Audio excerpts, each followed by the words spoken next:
in order to debunk Paul, Muslims tend to use the original 12 apostles as a counterexample to why Paul, he was a false prophet and a false apostle.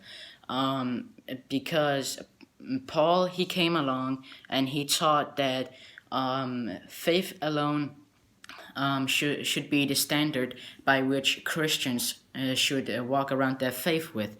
And then they point to the apostles and say, oh, you see, the 12 apostles, they still kept the Mosaic law even after Jesus left them and was raised to heaven.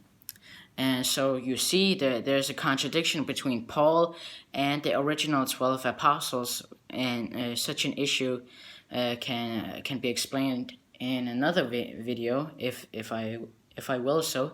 But if you, as a Muslim, if you really want to use the 12 apostles as a counterexample to Paul in order to prove that Paul is a false apostle, then I gotta say that according to 1 John, the first epistle of John, chapter 4, verse 3, everyone, any spirit, that means in that context, any prophet that denies that Jesus Christ has come in flesh, that God became incarnate through Jesus Christ, any prophet who denies that is an antichrist, according to the first epistle of John. And John was an original apostle of Jesus Christ. So if you and we know what Muhammad taught. Muhammad taught the exact opposite. So according to the First John 4:3, chapter 4, verse 3, Muhammad is an antichrist and he's a false prophet.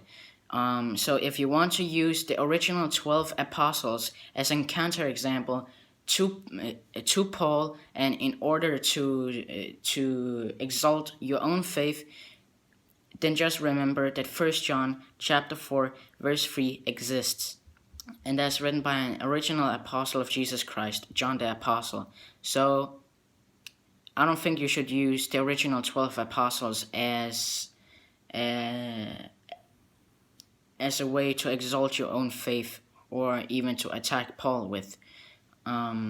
So that's what I wanted to say.